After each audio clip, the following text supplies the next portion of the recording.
오늘을 사는 우리에게 제일 필요한 것이 무엇일까 생각해 보면 진짜 그리스도인이 되는 거라고 생각합니다. 저도 목회하면서 제일 큰 고민이 무엇냐고 묻는다면 진짜 목사이기 전에 진짜 그리스도인이 되고 싶다는 고민을 하게 됩니다. 그게 어떤 것이 있을까? 제가 보기엔 오늘 제목처럼 예수로 사는 삶이라고 저는 생각합니다. 제가 옛날에 운전을 배우고 처음 차를 살 때 중고차를 산 적이 있습니다. 중고차를 사서 어떻게 했냐면 도색을 싹 했습니다. 도색을 싹 하고 나니까 뭐같이 보일까요? 새 차처럼 보입니다. 그래서 남들이 보면 정말 저 사람 새 차 타고 다니는구나, 이제 그런 느낌을 가지고 딱 타고 다니다가 엔진 오일을 갈러 정비소에 갔습니다. 정비소에 갔는데 그분이 정비소 가면 들어 올리잖아요. 들어 올려서 이게 하부를 보잖아요. 하부를 보면서 저에게 하는 말이 이거 좀만 더 탔으면 큰일 날 뻔했다. 여기 금 간 거 보이시죠? 이 금이 차를 가다가 터지면, 금이 가서 터지면 차 밖에 날아간다고, 그러면 당신 죽는다고 저한테 그 얘기를 했습니다. 그러면서 저한테 이 말을 하더군요. 이 차는 겉은 멀쩡한데 속은 다 썩었습니다. 솔직히 창피했습니다. 저는 차의 외양만 신경을 썼지 그 안에는 뭐 그냥 굴러만 가면 찬다, 차구나 이렇게 생각을 했었는데 실제로는 되게 위험한 차를 타고 다녔던 것입니다. 저는 오늘 한국교회를 보면 그렇게 보입니다. 전국 방방곡곡에 교회가 그렇게 많고 큰 교회도 많고 기도 소리가 크고 은혜가 넘치는 것처럼 보이지만 혹시 그 외형적인 것은 아닐까? 점점 우리 목사도 마찬가지지만 성도님 모두들도, 우리 한국교회 교인들이 기도의 시간에 기도하지 않고 세상 삶에 바쁘고 또 세상 삶에 지치고 하다 보면 점점 주님의 말씀과 주님 앞에 기도하는 시간이 점점 멀어지고 있다는 사실. 그래서 우리가 겉은 멀쩡하지만 속으로 병들고 있는 것은 아닌가, 그것이 우리 한국교회의 모습처럼 보입니다. 사랑하는 우리 예봉교회 성도 여러분, 그리고 헌신을 다짐하는 우리 장로님, 안수 집사님 여러분, 이 모든 것을 이기는 길이 하나 있습니다. 저는 우리가 다른 한국교회 어떻게 하든지 그건 상관없고요, 우리 예봉교회 성도님들이 먼저 해야 될 일이 있습니다. 그것은 우리 모두가 예수로 사는 삶을 사는 것입니다. 예수로 사는 삶, 예수님이 내 안에 역사하시고 내가 예수로 인해서 살아가는 그 삶을 살기만 하면 우리 교회가 다시 부흥하고 다시 회복되게 될 줄로 믿습니다. 여러분, 예수님은 천국 보좌를 버리시고 이 낮고 낮은 곳에 오셔서 마국간에 태어나셨습니다. 왕으로 오신 것이 아니라 가장 낮고 낮은 마국간에서, 사람이 잠자지도 않는 말이나 살고 있는 그런 마국간에서 태어나셨습니다. 그분의 33년의 생애는 철저하게 가난한 자와 낮은 자를 사랑하시고 병든 자들을 치유하시는 삶을 살았음을 우리는 잘 알고 있습니다. 이 예수님을 만나고 예수로 산 사람들이 성경에 많이 있습니다. 오늘 본문 갈라디아서 2장 20절의 주인공인 사도 바울도 그런 사람 가운데 하나입니다. 이 사도 바울은 주님을 만나기 전에는 성공의 목숨을 걸던 사람입니다. 그는 예루살렘에서 랍비로 성공하고 싶어 했고, 그래서 예루살렘에 유학도 하고 거기서 공부도 했는데 그것으로 안 되니까 이제 예수 믿는 사람들을 잡으러 다니다가 다메섹에서 예수 그리스도를 만납니다. 다메섹 도상에서 예수님을 만나고, 그리고 이제 예수 믿는 사람을 잡으러 다니던 그 삶에서 되돌아서서 이제 주님의 복음을 전하는 삶을 살아가게 됩니다. 바울은 철저하게 낮아지고 철저하게 예수 안에서 살게 됩니다. 그래서 오늘 본문 갈라디아서 2장 10절, 우리 성도들이 좋아하고 저 역시 좋아하고 우리 모두 다 아는 본문이지만 우리 갈라디아서 2장 10절 말씀을 같이 한번 봉독하겠습니다. 시작. 내가 그리스도와 함께 십자가에 못 박혔나니 그런즉 이제는 내가 사는 것이 아니요 오직 내 안에 그리스도께서 사시는 것이라. 이제 내가 육체 가운데 사는 것은 나를 사랑하사 나를 위하여 자기 자신을 버리신 하나님의 아들을 믿는 믿음 안에서 사는 것이라. 아멘. 예수로 산다는 것, 바로 이것입니다. 사도 바울이 갈라디아서 2장 20절에서 고백하는 것은 이제 내가 예수 그리스도 안에서 산다고 고백합니다. 여러분, 예수 그리스도 안에서 산다는 의미가 무엇입니까? 첫 번째로 내 뜻대로 사는 것이 아니라 주님의 뜻대로 살겠다는 고백입니다. 예수님도 기도하시면서 뭐라 그래요? 내 뜻대로 마옵시고 아버지 뜻대로 하옵소서. 예수님도 십자가 지는 게 인간적으로 너무 고통스럽고 힘들어서 이 잔을 피하게 해달라고 기도합니다. 그러나 내 뜻대로 마옵시고 아버지의 뜻대로 하옵소서. 하나님의 뜻대로 사는 것이 그렇게 어렵습니다. 십자가를 지는 것, 우리가 자기 십자가를 지고 가야 되는 이유가 무엇이냐? 바로 예수님도 하나님의 뜻에 따라서 십자가를 지셨기 때문입니다. 우리는 보통 십자가 그러면 추상적인 그런 개념으로만 십자가를 이해하지만 구체적으로 십자가는 뭐냐? 그것은 인간이 우리가 우리의 뜻대로 사는 것을 포기하고 이제 하나님의 뜻대로 살겠습니다 라고 하는 결단, 이게 바로 십자가입니다. 그래서 우리가 져야 할 십자가가 있는 거죠. 여러분, 마라톤 경기에서 우승하기 위해서 무엇보다 열심히 뛰는 것 중요합니다. 그런데 그런 경우는 거의 없지만 남보다 빨리 뛰었는데 이기지 못하는 경우가 하나 있습니다. 그게 뭐냐면 코스를 이탈한 겁니다. 아무리 빨리 뛰어도 바른 코스를 따르지 않고 딴 길로 가버리면 그는 승리할 수 없습니다. 마라톤에서는 그런 일이 거의 없지만 그러나 인생은 마라톤 경주에 비유하면 그런 경우가 너무 다반사입니다. 다반사 정도가 아니라 다른 사람보다 열심히 뛰고 열심히 올라가려고 하고 달려는 가지만 방향이 잘못돼서 엉뚱한 데로 뛰어가는 사람이 너무너무 많습니다. 인생의 항해는 그런 거죠. 그래서 중요한 경기에 패배하게 되고 인생에서 막 열심히 왔는데 여기가 아닌가 보다 라고 착각하게 되거나 후회하게 됩니다. 여러분, 사도 바울이 다메섹에서 예수 그리스도를 만나고 나서 고백한 이 말씀, 그리고 이 다메섹을 통해서 예수를 만나고 나서 변화된 사도 바울의 삶의 첫 번째는 철저하게 자기 뜻대로가 아니라 하나님의 뜻대로 사는 거였습니다. 사랑하는 우리 헌신을 다짐하는 장로님, 안수 집사님 여러분, 여러분들께서 먼저 내 뜻이 아니라 하나님의 뜻대로 살아야 할 줄로 믿습니다. 예수로 산다는 말 두 번째는 믿음으로 살아가라는 뜻입니다. 본문 20절 하반절에 보면 이제 내가 육체 가운데 사는 것은 나를 사랑하사 나를 위하여 자기 자신을 버리신 하나님의 아들을 믿는 믿음 안에서 사는 것이라 하고 말합니다. 믿음으로 산다는 것은 하나님의 아들이신 예수 그리스도를 믿고 살아간다는 것을 말하죠. 한마디로 말하면 예수님을 붙잡고 사는 인생이어야 합니다.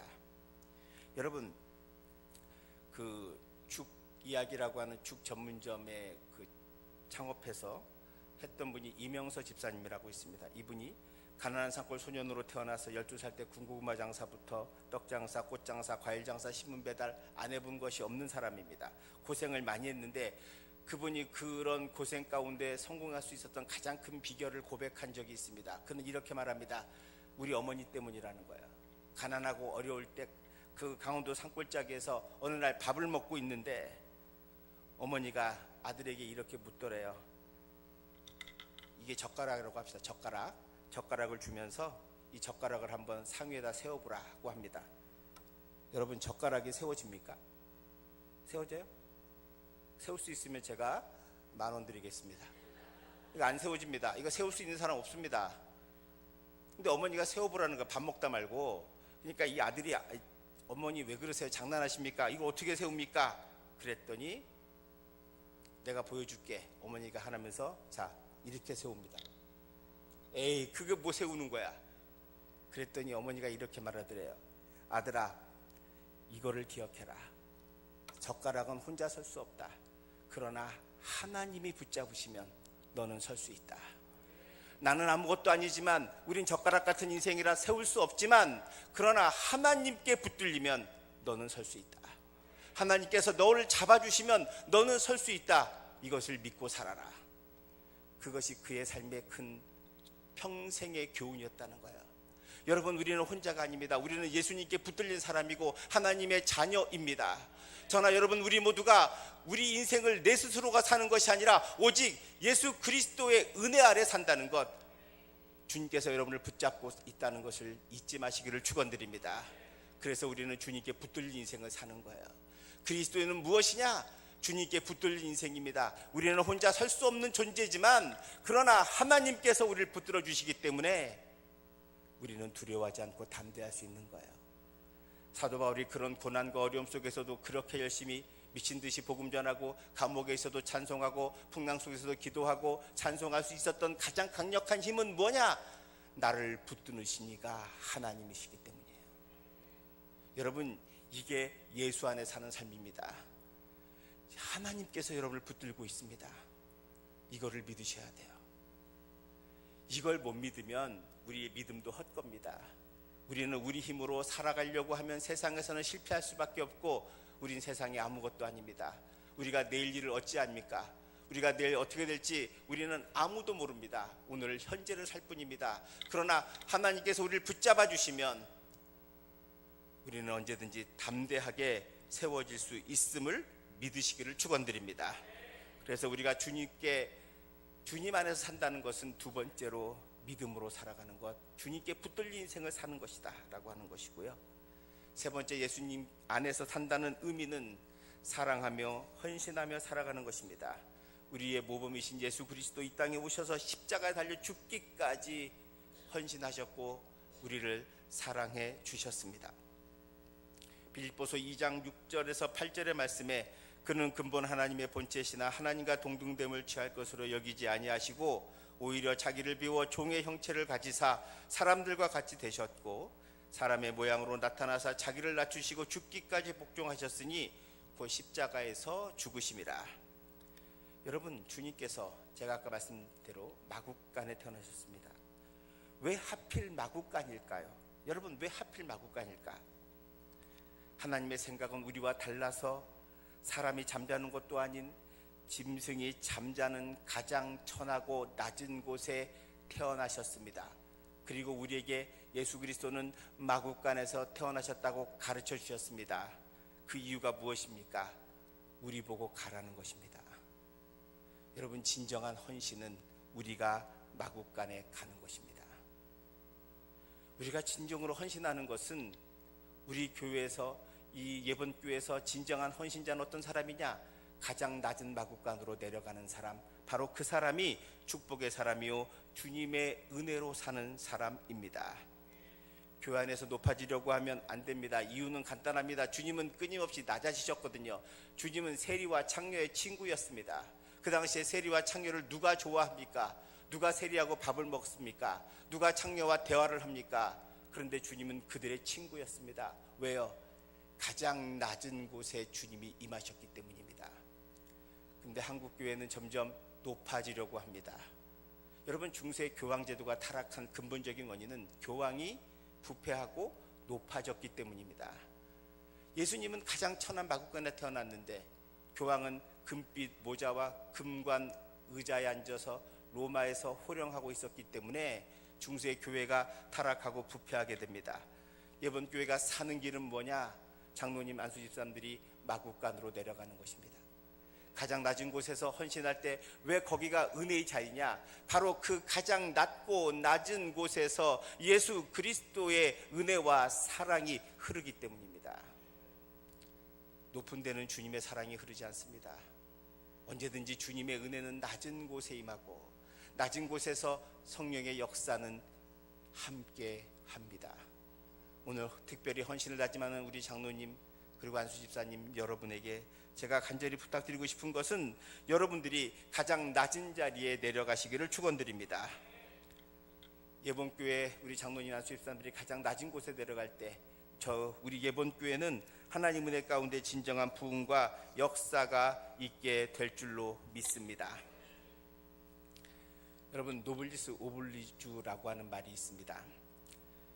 고귀한 신분이고 그 노블리스란 말은 고귀한 신분을 말하고 오블리주는 책임이라고 말합니다. 우리가 흔히 사회적 신분이 높은 사람들이 그 신분에 걸맞는 의무와 책임을 다하는 것, 그것을 우리가 노블리스 오블리주라고 합니다. 이 단어의 시작은 로마로부터 시작합니다. 여러분, 로마가 그 대제국이 될 수 있었던 가장 큰 힘은 도시국가였을 때 많은 귀족들이 전쟁에 나면 제일 먼저 나가고 전쟁터에서 제일 먼저 전사를 하고 그리고 사람들에게 베풀고 나누는 자선 사업을 많이 했기 때문에 그렇습니다. 그러니까 지위가 높을수록 감당했던 게 많죠. 근데 가장 중요한 그 노블리스 오블리주라고 하는 그 사건이 하나 있는데, 그것이 1346년 영국과 프랑스 전쟁 사이에서 프랑스 깔레시에서 일어난 깔레 시민들의 모습입니다.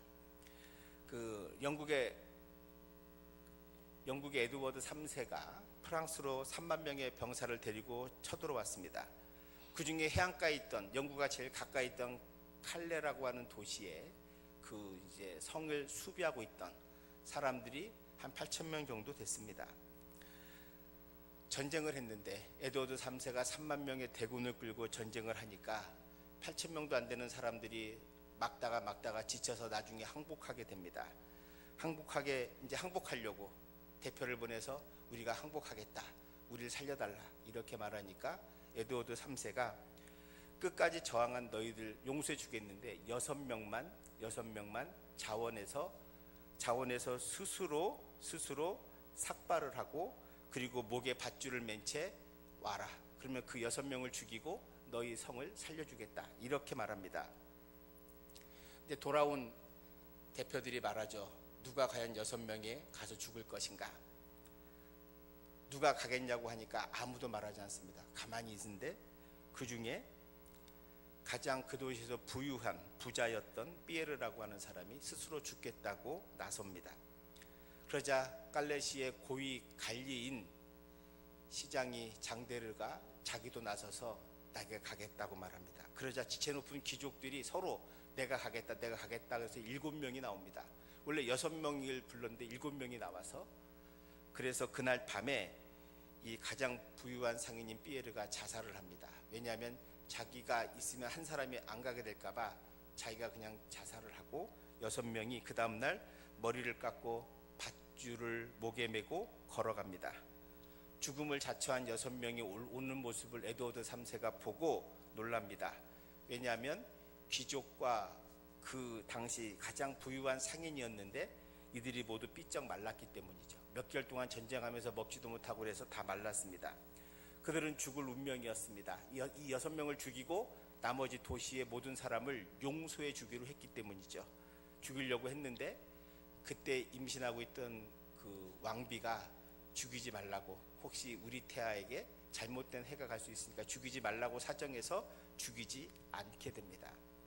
이 6명은 도시의 모든 사람을 살리기 위해서 기꺼이 죽기를 작정했습니다.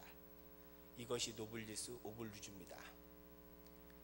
여러분, 오늘의 우리 사회의 지도자들이 신망받지 못하는 이유가 무엇입니까? 이 노블리스 오블리주가 없기 때문입니다. 자신도 군대를 안 가고 자녀들도 군대에 보내지 않으면서 나라를 위해 봉사한다고 하는 것은 잘못이죠. 모든 권리를 누리면 그만한 의무도 져야 하는 것입니다. 제가 왜 이 말씀을 드리냐면 우리 신앙에도 노블리스 오블리주가 필요하기 때문입니다. 누가 신앙의 노블리스 오블리주를 발휘해야 합니까? 장로님, 안수집사님, 권사님입니다. 이분들은 항존직이기 때문이고 하나님이 여러분을 특별히 안수해서 세우셨기 때문입니다. 새신자가 열심히 할 수 있도록 여러분이 자리를 비워주는 겁니다. 그들이 열심히 할 수 있도록 박수 쳐주고 그들이 열심히 할 수 있도록 뒤에서 밀어주는 것이 바로 여러분의 몫입니다. 왜냐하면 여러분은 이미 하나님으로부터 받은 은혜가 너무 크기 때문입니다.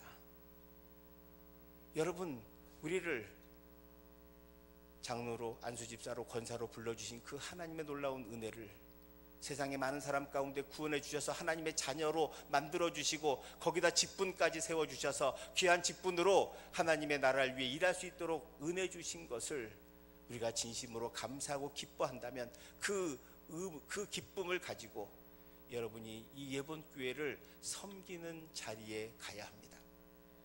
아까 말씀드린 가장 낮은 곳에서 여러분이 섬길 때 주님의 은혜를 경험하게 되고 여러분이 받은 은혜와 복을 새가족들과 함께 나눌 때 예본교회가 주님 안에서 더 든든히 세워져 가게 될 줄로 믿습니다. 여러분을 항존직으로 세우신 것은 여러분들이 더 헌신하고 희생하라고 하는 것입니다.